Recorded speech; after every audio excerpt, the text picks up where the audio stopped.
자, 오늘은 하늘로부터 오는 참 지혜라고 하는 제목으로 은혜의 시간을 좀 나누어 보고자 합니다. 일전에 다큐멘터리 영화를 한번 보았는데, 다큐멘터리라고 하는 게 사실은 이게 일반인들의 관심을 끌기 참 어렵죠. 그런데 그 다큐멘터리 영화를 보는데 참 감동적이었어요. 그 다음에 참 재미있었고, 헌법재판소 소장 대행인 문영배 헌법재판관이 자신이 고등학교 다니면서 장학금을 받고 대학교 가서도 장학금을 받고 그 주인공이 바로 김장하 선생이라고 하는 분인데, 그분을 다루는 어른 김장하라고 하는 다큐멘터리 영화입니다. 꼭 보시길 바랍니다. 이분이 제가 관심이 있어가지고 책도 한 권 샀다는 거 아니에요. 다 읽지는 못했는데 줬으면 그만이지 라는 제목이에요. 본인이 자서전을 낸 게 아니라 절대 인터뷰를 하지 않아요. 그러니까 자기가 한 선행에 대해서 자기 입으로 이야기하지 않는단 말이에요. 잠언서에도 그렇게 말씀하시잖아요. 스스로 자랑하지 말고 타인이 자랑하도록 해라. 이분이 중학교 졸업자예요. 집이 가난해가지고 고등학교를 못 갔어요. 그런데 할아버지가 한학을 하신 분이라서 이 김장하를 가만히 관찰해 보니까 근실하고 어떤 일을 맡기면 충실하게 하니까 당시에 한약방, 한의원이 아니에요. 약을 지어주는 한약방이 있었어요. 나는 잘 알죠. 우리 어머니가 이렇게 저렇게 몸이 안 좋으실 때 내 손을 잡고 영천이라고 하는 곳까지 가가지고 한약방에서 약을 지어서 따려 먹으시고 낫는 걸 내가 보았거든요. 그게 정원으로 갔어요. 중학교 졸업한 몇 살 정도 되죠? 16, 17 되잖아요. 정원으로 갔는데 열심히 한약방에서 이게 배우면서 공부를 하기 시작했어요. 당시에 한약사라고 하는 라이선스가 있었어요. 이게 정기적으로 시행되는 게 아니라 국가가 필요하면 시험을 치게 하는 거예요. 공부한 지 만 1년 된 김장하 소년이, 당시엔 소년이겠죠. 18살에 1년 공부하고 시험을 치는데 덜컹 되어버렸어요. 그런데 그 라이선스는 몇 살이 되어야 발급하냐 그러면 19세가 되어야만 발급해요. 1년 있다가 라이선스를 받고 난 뒤에 한약방을 차렸어요. 이렇게. 우리가 한약방에 가면, 한의원에 가면 주로 젊은 사람이 신뢰가 가요? 나이가 지긋한 사람이 신뢰가 가요? 당연히 나이가 있는 사람이 신뢰가 가죠. 그런데 고등학생이 앉아가지고 이게 한약방을 지키고 있으니까 여기에 선생님이 어디 계시냐라고 질문을 했다는 거예요. 그런데 워낙 약값을 싸게 주고 그 약을 먹는 사람은 다 족족 전부 다 나으니까 진주 시내는 물론이고 경상도 있는 사람, 전라도 있는 사람들이 와가지고 계속 이 한약을 짓고 가서 다 나으니까 소문에 소문을 나가지고 이분이 자기를 찾아오는 모든 사람들에게 긍휼을 베풀기 시작했어요. 특히나 고등학교를 하나 세웠는데 명심고등학교라고 하는 거예요. 이 고등학교에 정교조 활동하는 교사들이 있어가지고 당시 교육부가 정교조 교사들에게 전부 징계를 내리고 내보낼 수 있으면 내보내라라고 지침이 왔는데 이 이사장이 한 사람도 징계를 안 매겼어요. 교육부가 좋아할까요? 이뻐할까요? 어느 날 지역의 국회의원이 자기 친척이 이 명신고등학교에 직원으로 채용이 되었다라고 알고 난 뒤에 잘 봐달라는 이야기죠. 그 사람을 잘라버렸어요. 나는 절대로 지역 유지로부터 도움을 받지도 않고 그렇게 한다. 바로 교육부에 감사가 들어오기 시작했습니다. 워낙 깨끗하게 장부 정리를 해놨기 때문에 문제될 게 없는데 당시의 시가로 100 몇십억 하는 그 고등학교 재산을 국가에 헌납해버렸습니다.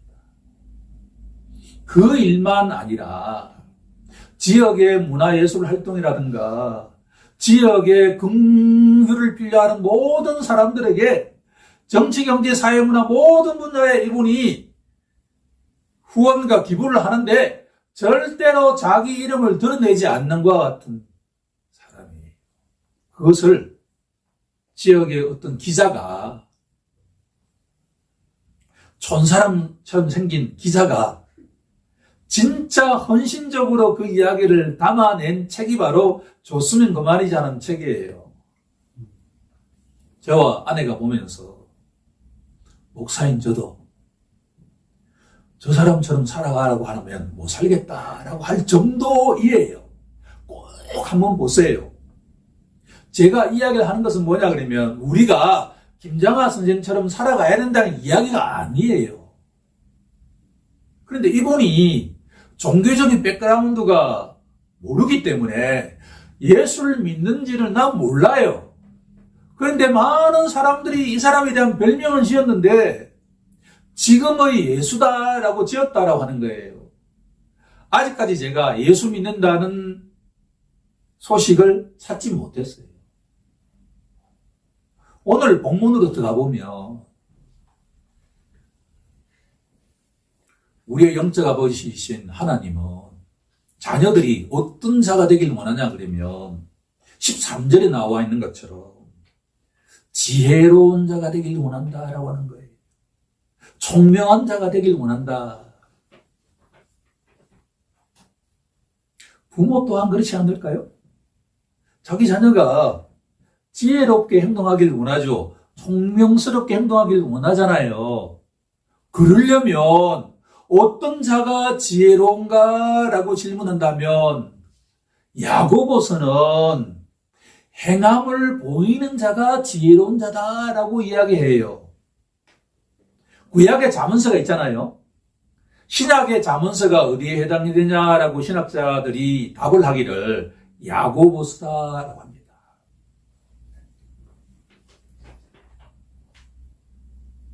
너희 중에 지혜와 총명이 있는 자가 누구냐? 그는 행함을 보이는 자다라고 이야기하죠. 행함의 구체적인 내용이 뭐냐 그러면 바로 선행이다라고 하는 거예요. 선한 행동. 이 성경 말씀에 가장 부합하는 한 인물을 되어보라라고 저에게 질문한다면 저는 김장하 선생이다라고 답하고 싶다는 거예요. 그런데 우리가 이 성경 말씀을 이렇게 우리가 묵상할 때 성경 말씀대로 바로 행동하려고 그러면 안 돼요. 작심삼일이 돼요. 아니죠. 하루도 못 가서 우리는 그냥 이렇게 지쳐버려요. 왜 어떤 사람은 선행을 할 수 있을까라고 질문한다면 그 원천이 뭐냐라고 하는 거예요. 그 뿌리가 뭐냐? 그 셈이 뭐냐라고 질문한다면 바로 그는 선행으로 말미암아 지혜의 온유함으로 보인다라고 하는 거예요. 선한 행동의 뿌리가 뭐라는 이야기죠? 온유함이다라고 하는 거예요. 온유함. 그러면 지혜로운 자는 선행을 행하는 자인데 선행을 행하는 자는 누구인가라고 성경적으로 답하는 것은 온유한 자가 선행을 행한다 그런 이야기예요.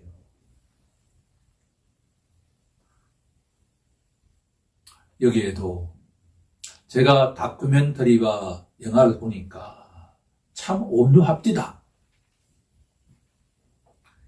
이게 국가 권력으로부터 정치 권력으로부터 기타 여러 가지 권력으로부터 압력이 들어올 때 그걸 노할 수 있는 사람은 저의 경험에 의하면 결코 쉬운 게 아니다 말이에요. 돈이 백몇십억 되는 재산을 지키기 위해서는 타협해야 되지 않을까요? 근데 그걸 노한단 말이에요. 그 노할 수 있는 그 능력이 어디서 오는가라고 보니까 그 내면이 온유하다. 온유의 사촌이 누구냐 그러면 겸손이에요. 겸손하지 않고서는 온유할 수 없어요. 결국은 하나님 아버지께서 우리에게 어떤 자녀로 성장하기를 원하시냐 그러면 바로 온유한 자가 되길 원하신다. 온유한 자는 바로 선한 행동을 할 가능성이 많다. 그런 이야기죠. 우리 모두 예수를 믿고 의지하는 우리 모두 온유한 자가 되어서 세상 사람들이 보기에 김장하 선생만큼은 아니더라도 예수 믿는 자는 참 선한 행동을 많이 한다 라는 칭찬 듣는 한 주가 되길 간절히 소망합니다. 첫 번째 갈로의 정답은 선행이겠죠.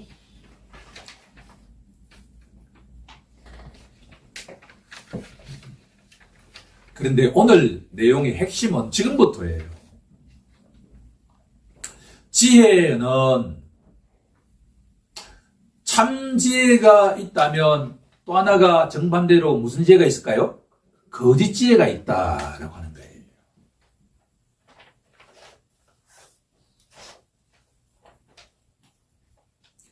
이 세상 속에 예수 믿는다고 하면서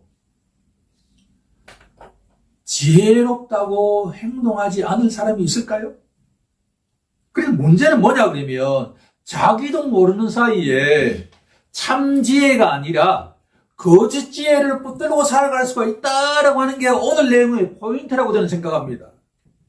그러니까 김장하 선생처럼 선행하라라는 게 포인트가 아니다 말이에요. 우리 14절 한번 합독해 볼까요? 시작. 그러나 너희 마음속에 독한 시기와 다툼이 있으면 자랑하지 말라. 진리를 거슬러 거짓말하지 말라.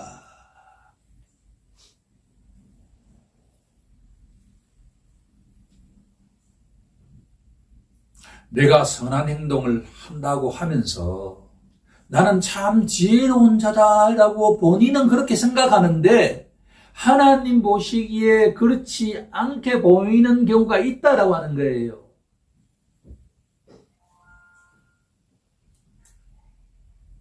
문제는 마음인데, 그렇죠? 이 세상에서 가장 지킬 만한 것 중에 뭘 지키라고 잠언서는 말씀하시죠? 내 마음을 지켜라. 문제는 마음인데 우리 각자의 마음 속에 말이에요. 무엇이 있으면 뭐라고 되어 있죠? 독한 시기와 다툼이 있으면 이렇게 됐습니다. 흥미로운 단어는 독함이라고 하는 단어예요. 성경의 말씀 가운데에는 불필요한 게 하나도 없잖아요. 그렇죠? 있으면이라고 하는 것을 영어 성경에 보니까 닻을 내린다라고 되어 있습니다. 너무나 깜짝 놀란 번역이에요. 너무 정확하고 너무나 재미로운 번역이단 말이에요. 우리 마음속에 어떤 것이 닻을 딱 내리기 시작하면 영어로 하버예요. 항구에 닻을 내린다 그런 이야기예요. 그렇죠? 배가 식수도 공급받아야 되고 기름도 공급받아야 되고 등등 하려고 그러면 항구에 정박을 해야 되잖아요. 그때 닻을 내리는 거예요. 그런데 우리 마음속에 어떤 것이 닻을 내리기 시작하면 우리가 어떻게 될 수 있다는 거예요. 진리를 거슬러서 자기도 모르게 뭘 하게 된다는 거예요. 거짓 삶을 살 수가 있다라고 하는 거예요. 여기에 딱 하나만 저는 주목하고자 합니다. 다툼이에요, 다툼. 우리 마음속에 다툼이 정박하기 시작하면 내가 아무리 선한 행동을 해도 나도 모르게 내가 어떻게 되냐 그러면 거짓 인생을 살 수가 있다라고 하는 거예요.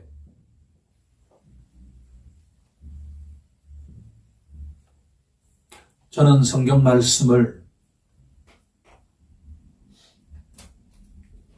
목회 시간이 길어지면 길어질수록 참 내가 성경 말씀을 이해하고 있는 정도가 비상적이다라는 것을 알게 됩니다. 요즘 제가 열심히 소설도 읽고 있어요. 다음 주 우리 청년 할 때 노르웨이 숲을 내가 완독을 했는데 거기에서 재미있는 기독교적인 메시지가 있습니다. 그거는 2주 뒤에 하기로 하고 소설도 내가 많이 읽는데 소설을 읽으면 참 유익해요. 물론 저의 경우에는 유익한데 소설도 수많은 책들이 있잖아요. 그 책들 가운데 어떤 책을 읽는 것이 자기에게 가장 유익할까는 본인이 경험하면서 이렇게 조정해가는 과정이 필요해요. 아무튼 이 성경 말씀은 진짜 아버지의 마음이 담겨 있는데 너희가 진짜 온유한 마음으로 선행을 하는 자가 되길 원하는데 더 중요한 것은 너희 마음에 무엇이 닷을 내리고 있는가라고 하는 거란 말이에요. 만약에 우리 삶을 돌이켜 봅시다. 우리 삶 속에 다툼이 내 마음속에 닷을 딱 내리면 어떻게 되느냐라고 하는 거예요. 16절을 우리 다시 한번 합독해 보도록 하겠습니다. 시작. 시기와 다툼이 있는 곳에는 혼란과 모든 악한 일이 있습니다. 우리 마음속에 다툼이 정박하기 시작하면 우리 삶이 어떻게 된다는 거예요? 혼란해진다라고 하는 거예요. 이 혼란이라고 하는 단어를 내가 찾아보니까 창세기 1장 2절에 나와 있는 내용과 동일하게요. 창세기 1장 2절 여러분들 기억합니까? 창조하기 전에 이 땅의 상태, 땅이 혼돈하고 두 번째로 공허하고 흑암이 깊음 위에 있다. 하나님이 이 세상을 창조하기 이전에 이 땅의 상태가 이 땅을 마음이라고 생각하면 돼요. 오늘날 우리 입장에서 본다 그러면 창조 이전의 마음은 첫 번째가 뭐라는 이야기죠? 혼돈. 혼돈을 쉽게 말하면 뭐예요? 무질서. 케이오스. 질서의 반대말이란 말이에요. 우리 마음 속에 다툼이 딱 닻을 내리기 시작하면 우리는 이미 뭐예요? 예수를 믿음으로써 회개하고 예수를 믿음으로써 우리 속이 어떻게 되었죠? 재창조가 되었잖아요. 혼돈한 것이 어떻게 됐죠? 질서가 잡히고 공허한 비어있는 것이 뭐로? 사랑으로 기쁨으로 가득 채워지고 우리 속에 있는 어둠이 어떻게 되었죠? 물러가고 어둠은 어떻게 물러갑니까? 빛이 오면 물러가잖아요. 혼돈되었던 우리 마음이 질서가 잡히고 비어있던 우리 마음이 기쁨으로 이렇게 가득 차고 내 속에 있던 영적 어둠이 빛으로 바뀌어져 있는데 이미 우리는 새로운 피조물이 되었어요. 그런데 우리 속에 만약에 우리 속에 다툼이 닻을 탁 내리기 시작하면 어떻게 된다는 이야기예요. 이 새로운 피조물이 어떻게 된다? 옛날로 돌아갈 수 있다는 이야기예요. 옛날로. 예수를 믿는다는 것은 뭐냐 그러면 이 말씀 앞에 나를 그대로 드러내는 거예요. 여기에 가시를 가지면 안 돼. 정직하다는 이야기는 뭐냐? 거짓말하는 게 그것도 중요하지만 내가 보기에 가장 정직한 것은 뭐냐 그러면 하나님 말씀 앞에 내 영혼을 있는 그대로 오픈하는 거야. 이게 신앙이에요. 이 말씀을 타자화시키지 않고 이 말씀 앞에 내가 바로 가 있는 거예요. 그러면 우리가 뭘 경계해야 될까요? 우리 마음속에 무엇이 닷살 내리지 못하도록 우리가 기도해야 될까요? 다툼이 정박하지 못하도록 기도해야 된다.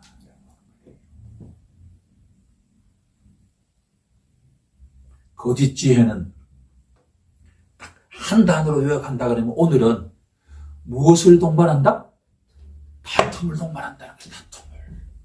마음속에 다툼이 닻을 내리게 해서는 안 된다는 이야기예요. 우리 마음에 닻이 만약에 다툼이 정착하기 시작하면 나도 모르게 날로 돌아간다는 이야기예요. 자기도 모르게. 그렇다고 해서 내주하신 성령님이 계시지 않는 건 아니지요. 우리 삶에 질서가 그만큼 어떻게 된다는 거예요? 무너진다. 우리의 마음이 너무나 공허해지기 시작한다. 전에는 그렇게도 기뻤는데, 전에는 그렇게도 감사했는데, 전에는 그렇게도 좋았는데, 내 마음이 텅텅 비어 있으면 공허함이 생긴다는 이야기예요. 나도 모르게 내 속에 어둠이 찾아오는 듯한 느낌을 가진다는 이야기죠. 여기서 이야기가 끝난다 그러면 우리는 절망이지만 세 번째가 제일 중요한 건 아닙니까? 지혜는 위로부터 내려온다라고 하는 거예요. 참지혜는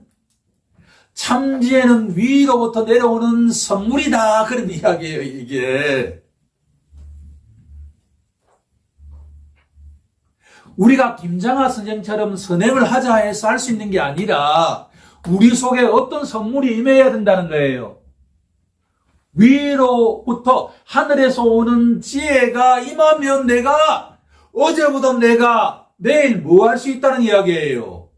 선행을 하게 된다는 이야기예요. 이게 선행이 물질만 이야기하는 게 아니지요.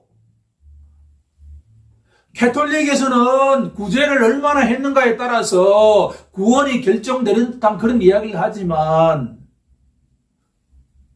개신교에서는, 성경에서는 구제보다도 더 중요한 게 있다라고 하는 거예요.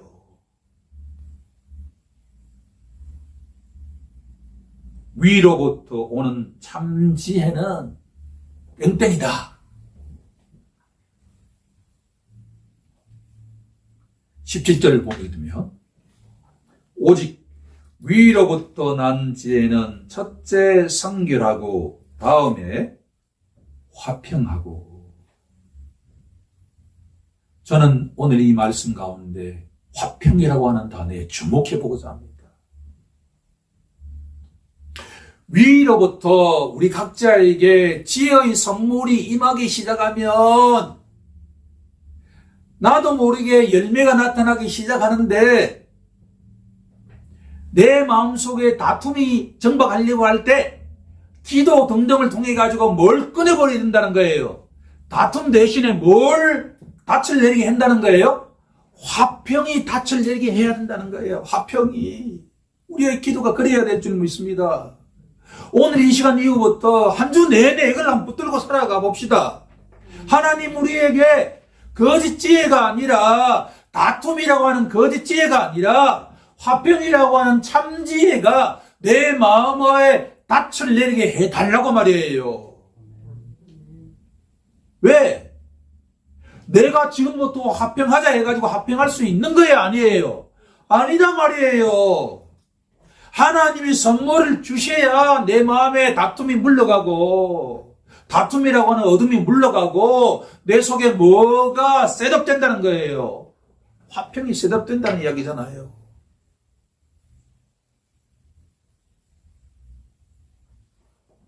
17절에 화평하고 한 번 나왔죠? 18절에 보면 뭐예요? 화평하게 하는 자들은, 화평을 뿌리는 자들은, 그런 뜻입니다. 두 번째 화평이 나왔죠? 화평을 계속 내 마음에 화평이 뿌리를 내리고 타인에게 화평을 심으면 어떤 열매가 맺힌다는 거예요? 화평의 열매가 맺힌다는 거잖아요, 이게. 성경에서 삼중적으로 반복될 때 이건 뭘 의미하죠? 삼위일체적이잖아요. 화평, 화평, 화평. 3번 나오잖아요. 나는 이 성경 구절 속에서 화평만이 보여요. 오늘. 이번 주에는 화평만이 보인단 말이에요. 우리가 행함으로 믿음을 드러내야 된다는 게 야고보서의 결론인데, 영혼이 없는 몸은 죽었듯이 믿음이 있다라고 하면 뭘 드러내야 된다는 거예요? 행함을 드러내야 된다. 행함의 핵심은 뭐예요? 선행이다. 우리가 선행이라고 한다 그러면 어떤 생각이 떠오르죠? 물질적으로 도와주는 걸 생각하잖아요. 그것도 선행이지만 더 중요한 거는 뭐라는 거예요? 선행에 더 중요한 거는 바로 화평을 심는 거다. 화평이다. 그러려면 결론 냈습니다. 그러려면 우리 마음속에 무엇이 닻을 내리게 해야 돼요? 다툼이 아니라 화평이 닻을 내리게 하고, 내 마음에 화평이 셋업이 되면 나도 모르게 나의 배우자에게, 나의 형제 자매에게 뭘 심게 돼요? 화평을 심게 되죠. 이게 선행이란 말이에요. 그러면 어떻게 되는가? 내 마음이 화평스럽게 정박을 하고 내 주위에 가까운 사람들에게 화평을 계속 심게 되면 결국은 뭐로 돌아온다는 이야기예요? 화평으로 돌아온다라고 하잖아요. 순서는 유 메시지가 아니에요. 당신이 왜 화평하지 않느냐라고 하는 게 아니라 어떤 메시지죠? I 메시지단 말이에요. 성경은 내가 먼저 내 마음속에 뭐가 셋업이 돼야 돼요? 화평이 셋업이 돼야 된단 말이에요. 그게 우리 기도가 되어야 할 줄로 믿습니다. 내 마음속에 화평이 정박하면 나도 모르게 나의 말과 행동이 어떻게 된다는 거예요? 화평스럽게 나오는 것이고, 그러면 상대방과 모든 공동체의 사람들에게 뭐로 돌려받게 된다? 화평으로 돌려받게 된다라는 게 성경의 메시지다라는 거죠. 우리가 함께 이 영적 원리를 알았으니 하나님께 간절하게 화평의 선물을 우리에게 주셔서 다가오는 한 주 동안에, 이 땅에 남아있는 동안에 화평을 전하는 자가 되게 해달라고 우리 다 함께 동성으로 기도하는 시간 갖도록 하겠습니다.